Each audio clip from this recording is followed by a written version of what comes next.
Welcome to the Midnight Mixer, where every episode feels like you just became best friends with that really cool couple at the bar. We're your hosts, Liz Nel, and we're bringing you the perfect blend of our favorite music, craft cocktails, and heartfelt advice for all of our listeners. Grab a drink, sit back, and let's mix it up together. Now, let's get into this week's episode. Yo. Welcome back to the Midnight Mixer. Midnight Mixer.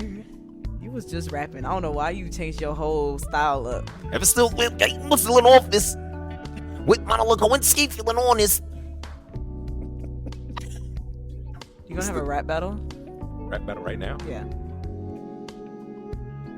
You don't really want none. I was wearing gray first. She just tried to copy me. Even though you cannot be me. I don't know why I gotta rap like Eminem. You do, because that's what it's 8 Mile. Even though you cannot be me. If I had 2 arms tied around my back and you had both of your arms, you could still not beat me. What? I don't know. I tried to make it work. What? Okay, check me out. Oh, shit. Check me out. Yo. Uh-huh. Sitting up on this couch. I'm really trying to figure out why you can't watch your mouth. Ooh. And I know without a doubt. Wait, I'm supposed to be mad. I said I know without a doubt. I'm the baddest in the South.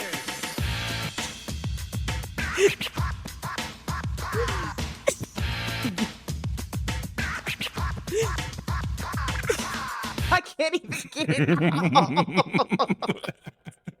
Bro, I don't know how they be on stage with like the most straightest face and a dude is just yelling and spitting in your face. Horrible. I can't even say what I want to say. This is the dumbest lie too. Like I can't even get it out. One day we got to do the reaction to the worst.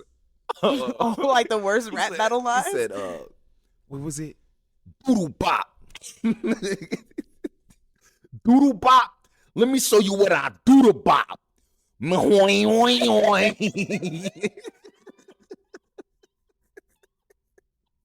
This is so stupid. It's so stupid. I'm about to start crying, bro. Do the bop.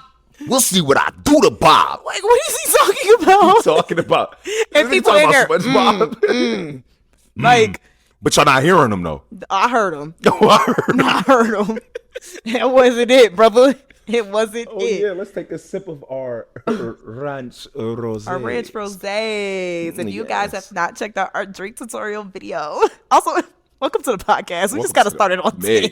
Welcome We to just the started mix. on 10. We made some drink tutorials. This is a mocktail. He has a cocktail. We did a tutorial for both. So Okay. we got something for everybody. But grab your glass, whether it's water, hopes, dreams, Cokes and things. Coke. Like Coca-Cola, bro. Oh. What did you like? I was like, dang. But grab whatever you drinking. Yeah. And let's mix it up, y'all. Chill with us. Let's mix it up. What's going on with you? What's new in the neighborhood? Come on now. We already know, bro. We not even about to like. We just gonna get straight to it, bro. Joe Biden. Oh my God. Dropped out of the race. It's over. It's over.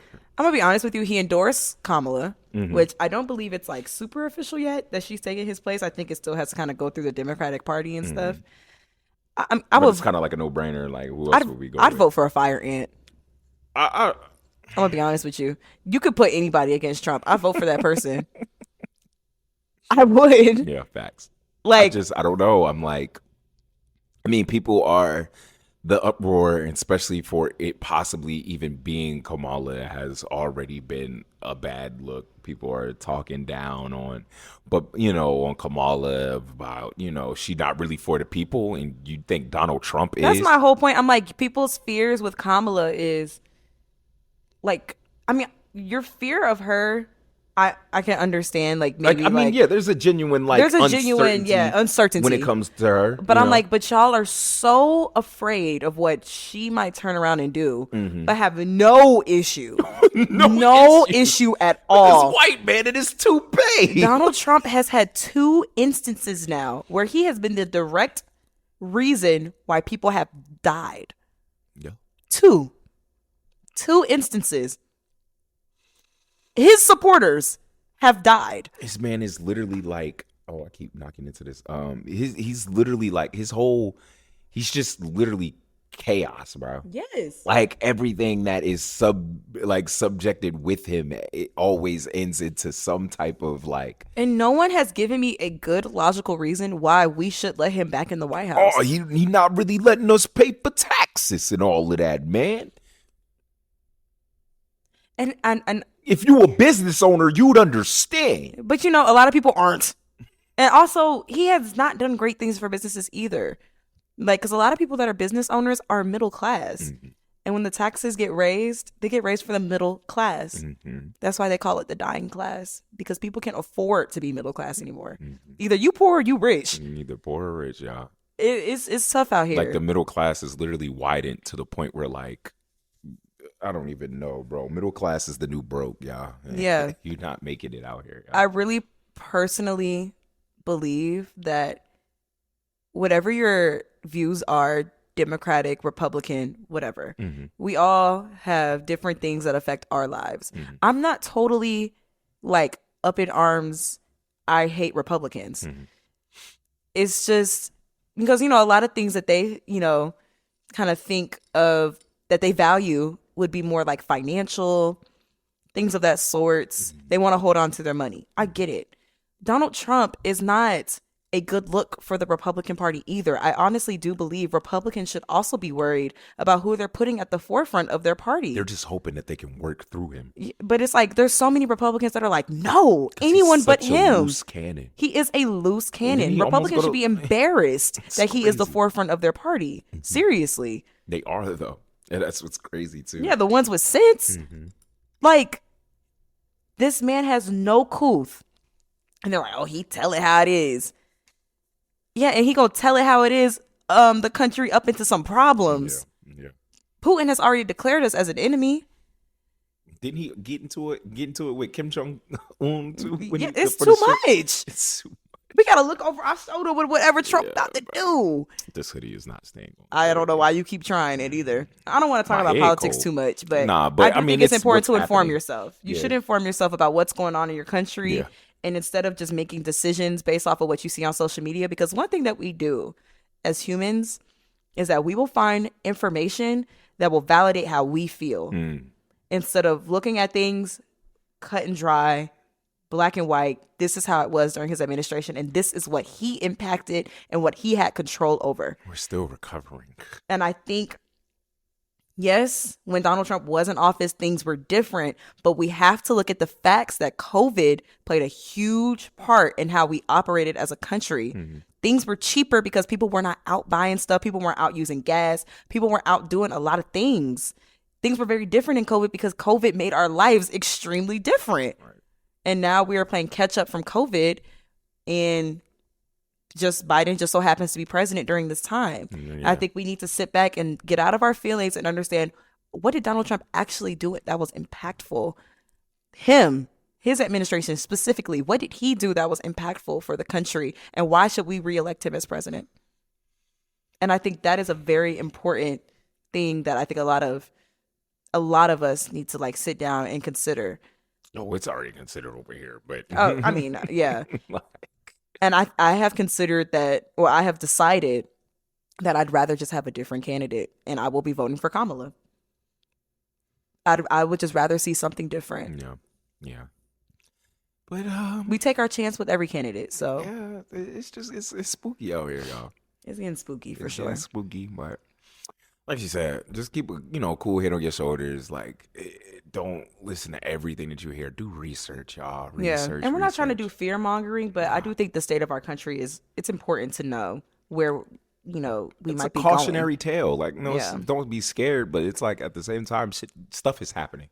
a lot of stuff is happening out here, and you know what I mean. And we could potentially, with voting, with like we could potentially help, maybe not completely change it, but avoid it. Yeah. Or you know what I mean. So, but we're not a politic podcast, so we're not gonna keep going. But it just so happens to be an election year, so it's just one of those trending topics that you kind of do have to touch on. Talk about it. But... Yeah. All right. What else we got? That's a good question. I don't really be up on the news like that. Oh, there is something that I just saw today though. What? That Atlanta is about to get this like that cyber sphere dome thing. What is it though exactly? I don't Is it know. just like a entertainment thing. I think it is. I don't know when we're gonna get it, but that's one of those things. I don't know what it's useful for. Can they like fix these potholes? Like, what are we about to do with this? Like, yeah, we built the dome, everybody. Yeah, we'll Great. fix these highways. My tire man. just popped on 285 because of y'all. No. Boy, yo. Like, what are we spending money on right now? It's This is killing not making sense. They're killing me. Like, they're actually killing me. I can't with this. Yeah, well, whatever the dome is that they're building in Atlanta, and they're building a dome. Yeah, I guess we'll have another dome. Oh, wherever that's music going. wise, this OVO beef thing is still like a thing. This Kendrick, it's still this underlying thing that's been in hip hop now. But apparently he's playing his politics card and got TDE member Schoolboy Q made him cancel his show in Toronto. What? Yeah, like he because Drake has like his fingers in a lot of pies, I guess to say. So I guess whatever, not promotion company, but whatever was the venue, who's ever over the venue, he has like money within that, and did That's not crazy. let Schoolboy Q. Apparently when he got there was cops out there.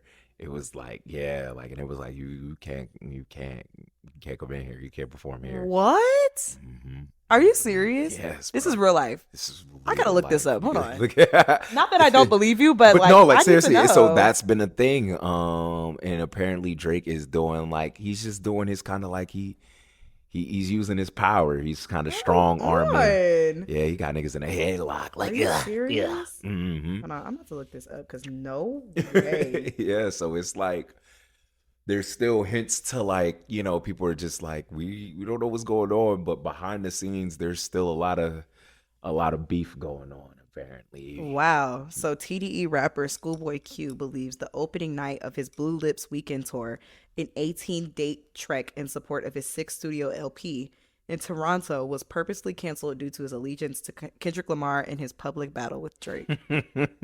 This is on Variety.com. So. Dude said, "Yo, so y'all want to perform? Y'all want to OVO? Wow. OVO? Okay." Wow. Drake is an anime villain. We were right.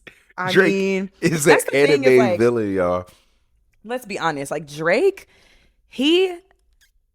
even though I truly do believe he lost the beef, he is still not to be played with. No. He's still very much like... got money. Money is power. Lots of money. Power is money. He got lots of it. And he has a lot of ties, a lot of so yeah, I heard they going. It's just a lot of underlying things going on. We'll see what happens though. But that's crazy. That's gonna like impact a lot of things when it comes to just music in general, because a lot of people picked a side.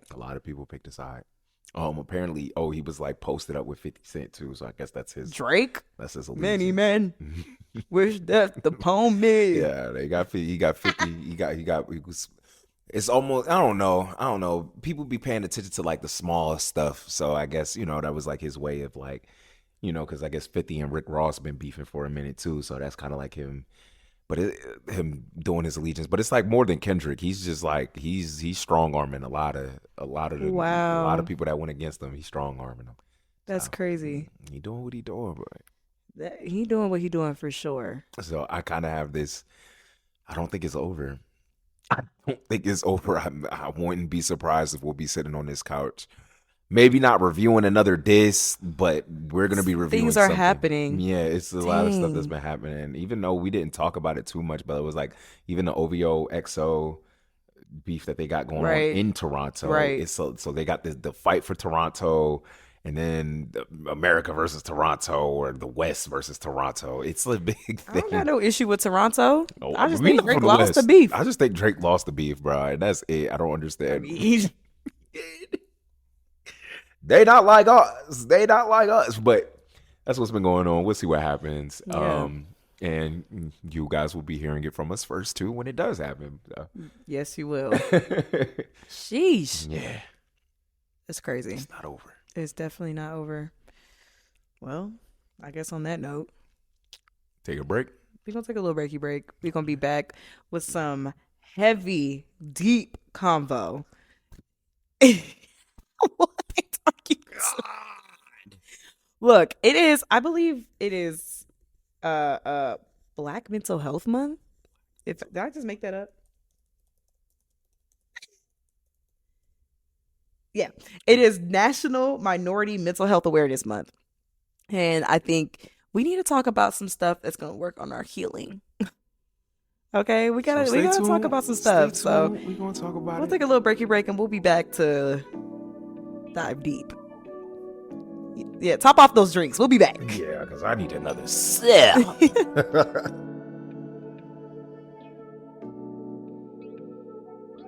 We back. I hope you enjoyed our word from our sponsor, if we have one. If not, it was like a 2-second break.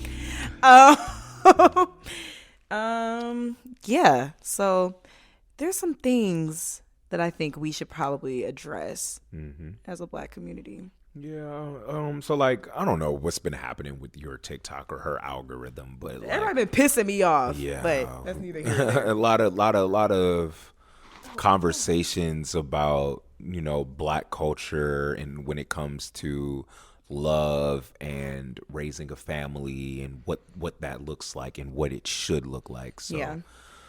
another one of those Black sex wars, Black culture things. We'll get to it. I've been coming across a bunch of like creators going live. And it's like one video would be like, men are useless. And another video was like, women don't deserve rights. And it's Men like, are the prize. like it's so extreme. It's insufferable. That's what And it I is. can't handle it. And I know I keep getting them because I keep interacting with them to tell everyone that they're stupid. I literally look at her and be like, why are you doing this? Because they're stupid. But there was this one video, and I wish if I can find the creator's name, I'll, insert her. Ooh, excuse me. I'm a little bubbly. If I can find the creator's name, of course, I will insert her information on the video and in the caption, the description and stuff, because she's the reason why we're kind of talking about this today. But she was having a conversation with, I want to assume, like her friend or her sister or somebody. They were like having a picnic, and I assumed they were talking to somebody else off camera. I think it was a guy. Yeah. And based off of how the conversation kind of sounded like it was at, he was talking about how Black women essentially aren't the type of women that he chooses to date, and he prefers to date white women Or go out the country. or go out the What was that? country, the passport bros Something, situation. Yeah. But Black women is not his first choice. Yeah. And she, I believe, was bringing up a few points from like a book she was reading and things like that. But she was just like, Now you want to you wanna make some ice? big bro. Which, check out our video. that just blew my whole train of thought. But she was basically saying that, so he was saying like he prefers Yeah. White women. Yeah. whatever. And she's just like, white people have structure. White people, their traditional looks very different than what our traditional looks like.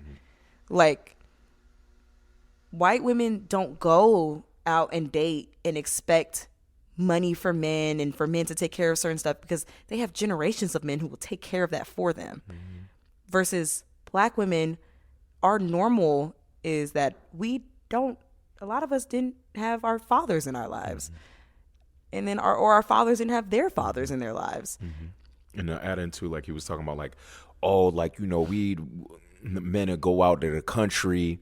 We've been also hearing this on the lives too, of guys being like, yeah, we'll go out of country because I'd rather date a Hispanic woman, or you go out into Africa and because I need a traditional woman. I need a woman that's not going to go out, and I need a woman that's not going to do this, that, and the third, you know. And he was also making the point of the old tired ass black women are too independent. They, you know, they work and they doing all of this. And she was also saying, like, from where we come from, we have to. You have to. You know what I mean? Dr. Umar, which I hate to quote him on this podcast, but he also made the point that black women have to be this strong and this independent and support themselves and their kids because they have to. And at some point, when do you stop blaming black women for being strong and blaming yourself as a man for not being there for that woman? Yeah, exactly. And that's what it was. And that's what she was also saying. Like, yeah, the majority of white women have the privilege to kind of sit back and not do anything. Yeah. They have that support. That traditional lifestyle was never, and we started having this conversation, and that's when we kind of moved on to, like, that lifestyle, that traditional lifestyle that men talk about, that's not made for us. Not within the American dream, that American dream that everybody fancies for. It was not made for black people. That's just, it is a fact. You can look it up. Like, there were laws that were in place that we could not live that lifestyle, right? So now moving forward, it's like we have these broken homes due to, you know, obvious things, the crack epidemic, things, you know what I mean? Yeah. Obviously, you know, choices that were made that weren't the best, you know, choices. Obviously, not a lot of black fathers are in, you know, lives like that. And so it's like, bro, this is where we're coming from. Traditional is so different based off of what culture you're speaking from. And when it comes to black American culture, and this is what I said yesterday, our traditional is dysfunctional. Like, our normal, and my therapist, we talked a little bit about today, where it was like, normal doesn't always mean good. Like, your normal is just what you're used to.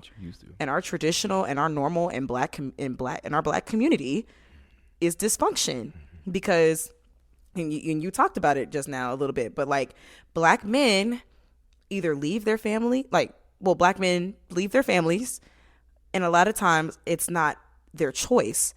Like, traditionally, black men have been locked up for stuff that they did not do. And a lot of times it is their choice. But that's what I'm saying. Like, we're fighting a lot of battles with why black men aren't present. Like, they're not present because of their choice. They're also not present because of false arrests or police brutality. They're killed. Or gun violence and gang violence. They're killed. They're taken from their families.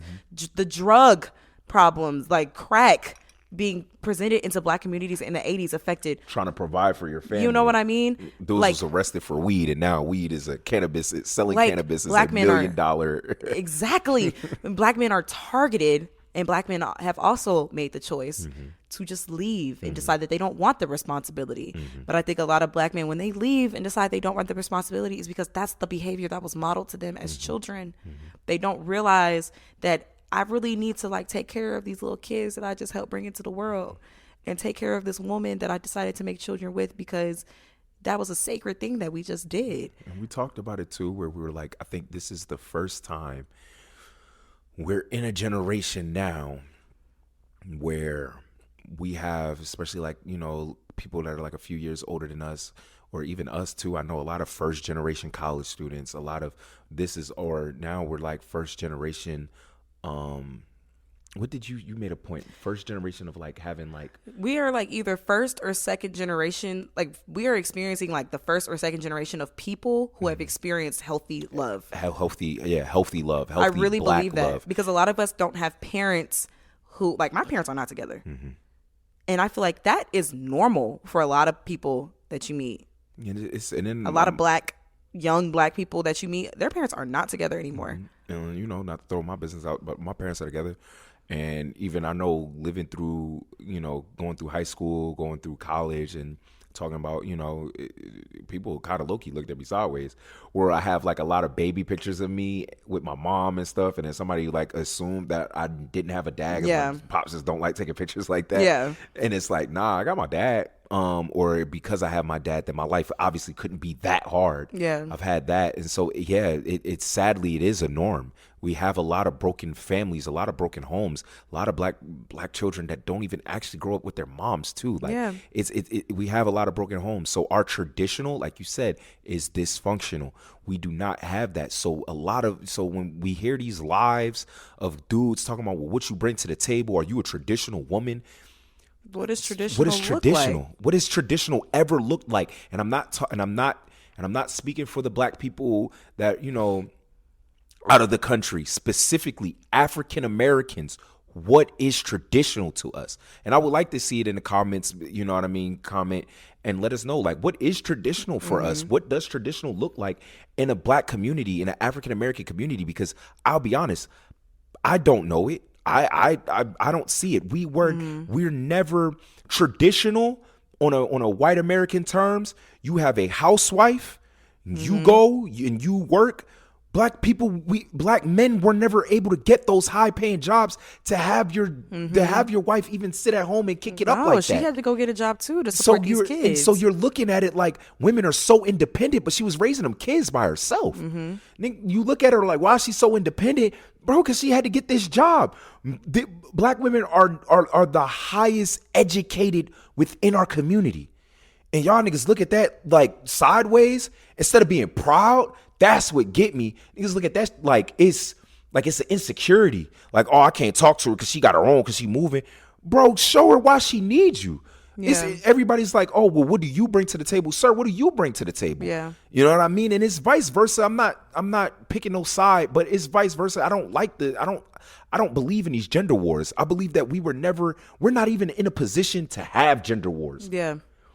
We still already coming from crawling- broken homes, Yeah. so let's fix it. Why are we continuing to break it? Yeah. Constantly. Yeah, we're still crawling out of these generational curses that were put onto us. So our generation now, like millennials and Gen Z, we're the ones that are sitting down breaking these curses in our family, breaking these cycles. Like, the thing that I hear people become the most obsessed with now is generational wealth, generational wealth, generational wealth. We didn't even know what that was 5 years, 10 years ago. I'm gonna be so honest with you, and I'm going to break this down for the people listening who are so obsessed with creating generational wealth. And I hope that maybe this brings you some sort of peace. You alone cannot create generational wealth for your family. Because it's generational. Yeah. It takes generations. We are putting to too build much wealth. responsibility on us to create a completely different outcome for our families, when really the thing that we should be the most focused on is healing and building. That's really what we should be most focused on. Yes, get your money, get to your bag, build your businesses, do whatever you got to do, but stop putting so much pressure on yourself for being like, I have to create a completely different outcome. You can't fix everything on your own, but what we can do is work together to make sure that we have an understanding that it is so much bigger than what we think. Right. We are fighting centuries Right. of oppression, centuries of cycles that have affected our black families over and over and over again. We have grandparents that are still alive, mind you, that were experiencing discrimination, that experienced financial insecurity, that experienced, well, granddaddy got another family on the side of town, but I never said anything because that's just how things were. It's so true. We are breaking, those people are still alive. It's crazy. And we think that we can sit down and be like, oh, And I we can want just- something traditional. This is traditional. It's traditional. It's always been traditional. This is what it is. It's always we been don't want traditional. We want to change something that's beneficial to the black community, and we cannot compare ourselves to other cultures and other communities because that's not our reality. It's not our We reality. can't do as white people do because how white people do, that was never our path. We never lived that They life. never wanted it for us. It was never meant for us. So that, like, bro, it's like, oh my gosh, bro. It just it pisses me off. It really makes me We mad. have to sit down and unlearn these things that we believe to be true about the black community. Do I think that we are capable of having secure, like stable households that are healthy and loving? Of Because course. we build them. Of course. They're there. We have examples of it being there. I have my parents as an example. Like they went through a lot growing up, and even still, you wouldn't say it's traditional because maybe they had me young or whatever. But even then, through them growing, they and raising me and raising themselves, they made a way. They made a way. I know I have cousins. I have people like within our generation right now. Shoot, like shout out to my cousin. Like she's literally built a whole franchise off of a healthy black family. Yeah. You know what I mean? And showing what it's like is so. We're not doomed. You know what I mean? But I do think that we're suffering from the social media effect of everyone is able to have a platform. And we're not the smartest people. We're not always right. But God dang it, are we not going to say no stupid-ish like, Yeah. what are you bringing to the table? Like, are you a traditional woman? We're not talking like, who cares? Who cares? We think about I'd rather things too date. surface level. It's so surface level. Like this whole prize stuff, this whole relationships are not a game. So I don't believe in prizes. I don't believe in prizes. Relationships are not a game. I don't believe in that's fire. Okay. My whole thing with how all of this is gonna, with our relationship and how I believe relationships, especially in the black community, because it's unique to us. We have a very unique experience than any other community. Every community is different. Every culture is different. I'm not comparing about what Becky and John is doing down the street because that's not my relationship, and we didn't live those lives. I have so many things that I'm continuing to unlearn for myself, for the relationship I have with myself, for the relationship I have with others. So many things I have to unlearn. So many things that I thought my concept of love was correct when it wasn't. And we come from two completely different households where I didn't grow up around a healthy relationship, as an example. And it has manifested itself into a crazy amount of anxiety that I have all the time and I'm working on. But I think because we come from such different backgrounds and there is not one thing that is normal. Like, how can I put it? Like, we don't have an example in the black community where it's like, I'm not the outlier is what I'm trying to say. Right. My experience that I had growing up, I'm not the outlier. Right. There's actually, I believe, like, you might be the outlier. Exactly. That was good. It's facts. It's sad, but it's so facts. when we date other people and realize they didn't experience a healthy love like how I did, because my parents might have been the first generation of people who decided, hey, we're going to do love a little bit differently in this household and break some curses. Yeah, you're going to run into some issues with your relationships because we don't know the same thing. But when we compare ourselves to white people who had generations, and of course white people have their own issues, but they have more stability. It's like you also have to say these things with the idea that me and you on a couch, we're still the minority in this world. We're still the minority in this country, I should say. And so, yeah, not every white person has it good. Not every white person has generations of wealth. But majority, the normal, the moderate, you know what I mean? Yeah. When you think of a white community, you think of that white there's picket TV fence, shows. There's two kids, when you a think dog. of the American dream, you think of a white family. So when you think of the American dream, that is what we have the examples of. There are constant TV shows. Bro, what? We just got Blackish. We had, what, My Wife and Kids? We had, like, I can name, you know what I mean? Like, I could probably write a list out of, like, examples that we had on TV just through entertainment alone.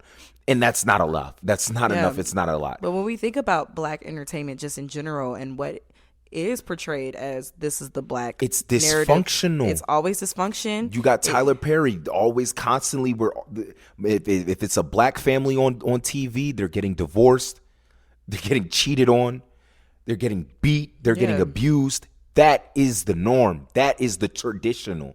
Yeah.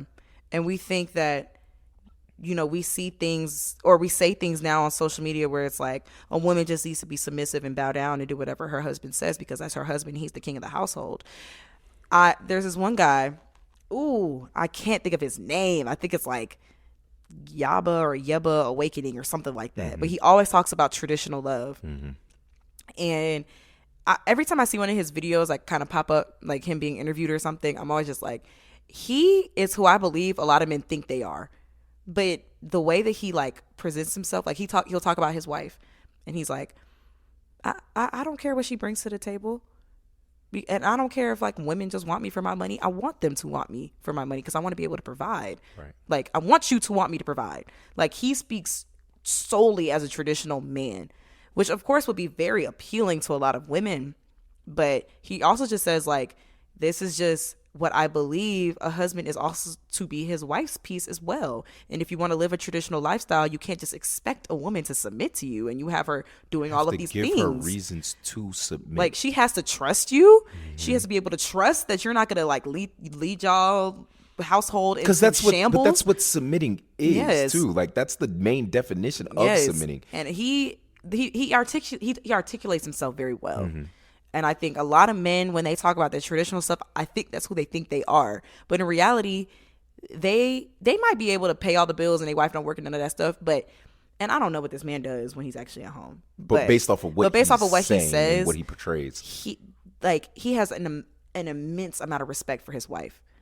These men don't, the ones that we see on social media typically don't have respect for the women that they're with. It's just like, you do as I say because you're the woman I decided to pick, and blah blah blah. It's very misogynistic. It is extremely degrading the way they talk about women, the way they talk to women. You've seen the podcast, the way they talk to these girls and be like, I'm a high value man, and high value men don't have to portray them or explain themselves like that. High value men aren't saying they're high value. It's just not. It just is what it is. And I've heard it in passing of like, they don't want men like this anymore. He said they don't, I got a beard. I got the gray coming out the mustache, and they don't want a real man like that no more. They want these sissified boys. They want these sissified boys. They want, like, bro, what are you talking about, man? It's weird. More than, and still, I don't know if I'm being a little too vulnerable or open, whatever, but I'm not at a point where I can provide for you 100% and have you submit to me. I would never, ever ask you to even submit to me in any type of way, even if I had it, right? But one thing that we do, and I guess this goes back to that 50-50, one thing that we do is like, I'll make sure that I'm there for you in the ways that I can be there for you, though. And I think that's what we also fail to realize. Like, when I hear that dude, what did you say, Yerba? I can't think of his name. We'll find his name. But is he also talks about not just providing, though. It's not just a financial thing. It's not just a financial thing. Even if I was to 100% take all the bills and we had kids or something, and you're dealing with the kids all day, and and you are a housewife, and I'm still going to work, and I come home and I just drop it on you. Yeah, because being a housewife and being a stay-at-home mom is a full-time job. And it's a full-time job, and I just drop everything on you. Yeah. I don't. What was it? That's what it was too. I come home after a long day of work, and you cook, and you're not gonna make my plate. Bro, I see she's tired. I see these kids running around the house. Man, if she cooked for me, and if I don't walk my ass in that kitchen and get a spoon and put it on the plate, that's what y'all are worried about. That's what gets me. Like, I have no issue serving you your food if I cooked, whatever. But I think we talked about this a little bit before. Is like, respect goes a long way. I know you're gonna be like so grateful that I cooked and did this stuff, like, even after working all day, because that's just who you are as a person. But also, you're not gonna sit here and just watch me cook. You'll also, like, you'll get up and clean some stuff. You'll be helpful for our nighttime routine. You're not just gonna watch me do everything. So, like, if I'm home and I'm just focused on cooking and you handling other stuff, then I'm not gonna feel as overwhelmed. And I think that's what the guy was saying. Like, providing is more than financial. Like, you also have to provide a peace of mind. A peace of mind, yeah. That's beautiful. That's beautiful. Like, beautiful. it is so much more than just being like, I run this and I do this and you do as I say. No, you also have to. Cause I got a penis. Like, Cause I got an XY chromosome. You gotta listen to because a me. man's home that's what is the his, Bible is his says. castle and he's the king. Yeah, okay, and the but Bible what about also your says, queen? and that's what kills me too. Everybody loves to bring up the Bible, and I'm gonna ruffle some feathers up. But the Bible also tells you to be there for your woman. And that, and I always forget but it's literally right. They always cut that verse off right before it gets to what the man is supposed to do for his wife. Yeah. They always cut it off short. Well, women's supposed to submit, but the Bible also says you're supposed to give her a reason to. Yeah. Not every man is worthy of submitting to. If every man was worthy of submitting to, what is the point of picking? We would just find the first dude that we see on the street and just, all right. You know what I mean? It's crazy. Yeah, y'all. Ranch water rose on me. I'm drunk. No, he is not. What in the world are you? I'm drunk. Look, I know we just kind of gave a mouthful, but I think it is worth just exploring, looking at Black love and Black relationships just in a different lens, in a different way, because we put so much pressure to be who we're not. Like, stop comparing ourselves to other people and other cultures and other races when we're not them, and instead meet people where they're at. Because with change, and this is my last little whatever, but with change comes the action of looking inward. And I love who you love. If you want to date a white woman, date a white woman. You want to date whoever you want, love whoever you want. That's even if it, not a woman, whatever. Date who you want to date. But at the same time, you have to look inward in yourself when there's a problem. And I also believe that means looking inward into our culture. Mm-hmm. And so I'm not going to go out to another culture looking for answers as to why my Black woman isn't treating me right. Yeah. And why this other to me, that's not where you'll get the answers. That's actually, you're running away from the answer instead of looking inward, looking, to our history and what we came from and how we, and that, like you said, maybe I didn't have the best example growing up. Yeah. And even if I did have the best example or a good example, maybe it wasn't the best example of growing up. You know what I mean? Like, even like I do have two parents in my life, and you know what I mean? They didn't do everything perfect. So there are things that, that we can learn. And I think that's just what it is, looking inward and looking inward to the culture. Yeah. So I think we, got to stop being so hard on each other. We do. And I know we speak very like heteronormatively because that's how our relationship looks. But this applies to any type of Black love. Literally. No matter who you are. I think we just need to decide like, hey. Even if we get in the same sex marriage, that's a big thing within the Black community too. That's even deeper, if not worse, you know what I mean, of having to unpack. It's a lot of layers and a lot of things to unlearn.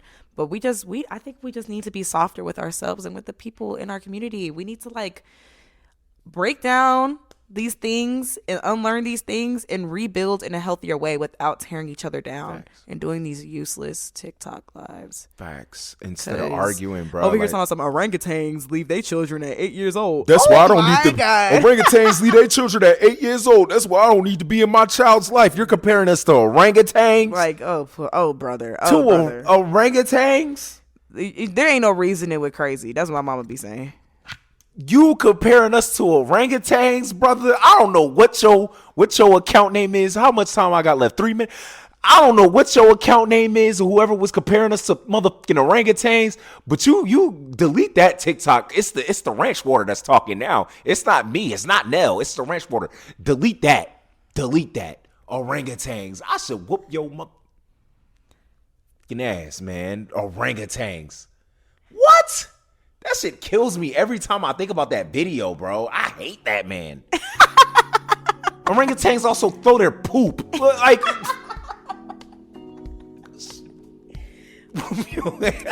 well, that's the mix, man.